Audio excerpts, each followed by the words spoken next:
먼저 사례를 통해 당신도 의료비 세액 공제가 가능한지를 확인해보세요. 국세청 위플릿에서 발췌한 의료비 세액 공제 사례이니 믿고 체크해보셔도 좋습니다.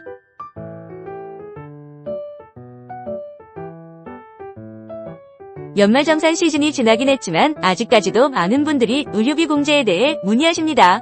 특히 가족 의료비를 한 사람이 모아서 공제받을 수 있나요? 라는 질문을 정말 많이 받습니다. 오늘은 실무에서 자주 접하는 가족 의료비 세액 공제의 핵심 포인트들을 쉽게 정리해볼게요. 영상을 본 후 가족 의료비를 효율적으로 관리하고 최대한의 세액 공제 혜택을 받으실 수 있을 겁니다.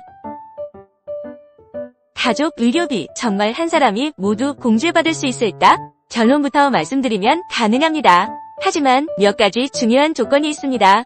의료비는 다른 공제 항목과 달리 가족의 소득 금액이나 연령 제한 없이 세액 공제를 받을 수 있는 특별한 항목입니다.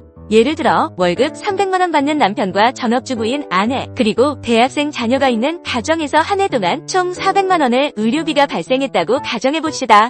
이때 남편이 가족 모든 의료비를 자신의 카드로 결제했다면 남편 혼자서 400만원 전체에 대한 의료비 공제를 받을 수 있습니다. 이제 본론으로 들어가 볼게요. 1. 필수 조건은? 하지만 여기서 가장 중요한 포인트가 있습니다. 반드시 공제받을 사람의 명의로 결제해야 한다는 것이죠. 실제 상담 사례를 통해 자세히 알아보겠습니다. 김씨 가족의 경우 아내가 남편과 자녀의 병원비를 모두 관리하면서 자신의 카드로 결제해왔는데, 그런데 연말정산 때 남편이 의료비 공제를 받으려고 하니 공제가 안 됐습니다. 왜냐하면 아내 명의 카드로 결제한 의료비는 오직 아내만 공제받을 수 있기 때문인 거죠. 따라서 가족 의료비를 한 사람이 공제받고 싶다면 처음부터 그 사람의 카드나 현금으로 결제하는 습관을 들여야 합니다.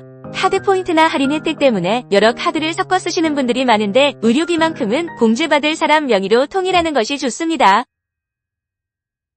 2. 가족 범위에 대한 제한은?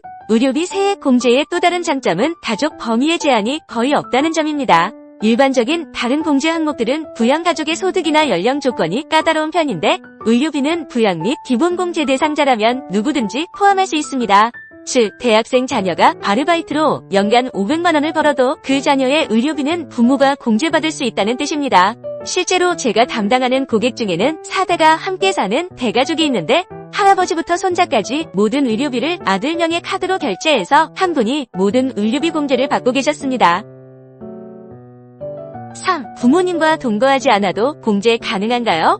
이렇게 하면 의료비 공제의 최저한도를 넘기기도 쉽고 공제 효과도 극대화할 수 있습니다. 많은 분들이 오해하고 물어보시는 질문은 바로 이것입니다. 부모님과 따로 살고 있는데도 의료비 공제를 받을 수 있나요? 네, 가능합니다. 주거 형편상 부모님께서 따로 살고 계셔도 생계를 같이 하는 것으로 보이고 본인의 기본공제 대상자에 해당한다면 의료비 공제 가능합니다. 다만 부모님이 다른 형제자매의 기본공제 대상자로 등록되어 있다면 불가능합니다. 예를 들어 첫째 아들이 부모님을 기본공제 대상자로 등록했다면 둘째 아들은 부모님의 의료비를 공제받을 수 없습니다.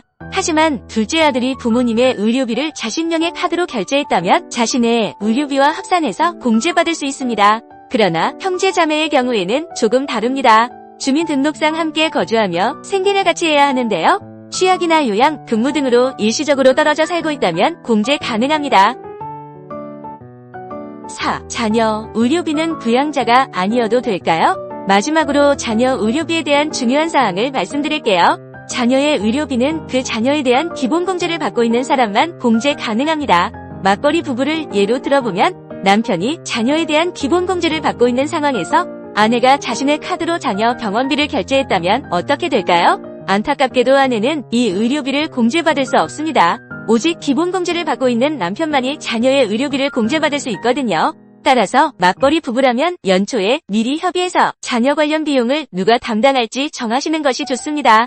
자녀 의료비뿐만 아니라 교육비, 보육비 등도 마찬가지 규칙이 적용됩니다. 지금까지 가족 의료비 세액 공제의 핵심 포인트들을 살펴봤습니다. 이제 마지막으로 실전 활용 팁을 알려드릴게요. 첫째, 가족 중 소득이 가장 높은 사람이 의료비를 공제받는 것이 유리하다. 같은 공제액이라도 세율이 높을수록 실제 절세 효과가 크게 나타납니다. 둘째, 의료비 영수증과 카드 결제 내역을 꼼꼼히 챙기자. 국세청 자료와 일치하지 않는 경우도 있어서 직접 제출해야 하는 경우가 생길 수 있습니다. 셋째, 안경이나 콘택트 렌즈, 의료기기 구입비 등도 의료비에 포함되니 놓치지 말자. 안경이나 콘택트 렌즈의 경우 1인당 한도 50만원까지 가능합니다. 단 시력교 전용이 아닌 미용용 선글라스 및 콘택트 렌즈는 공제 대상이 아닙니다. 안경과 콘택트 렌즈 구매에 대해 별도의 영수증 제출 없이 15%의 세액 공제를 받을 수 있습니다. 다른 의료비와 마찬가지로 신용카드로 결제하거나 현금 영수증을 발급받은 경우 국세청 홈택스 조회 발급 연말정산 간소화 서비스를 통해 안경과 콘택트 렌즈 구매 비용을 확인할 수 있습니다. 이 경우 안경과 콘택트 렌즈 구매 시 사용한 신용카드, 현금 영수증 금액은 신용카드 소득공제와 의료비 세액공제를 동시에 적용받을 수 있습니다. 단, 안경점에서 국세청에 자료를 등록하지 않아 연말정산 간소화 서비스에서 조회되지 않는 경우에는 안경점에서 발급한 영수증을 증빙으로 제출해야 합니다.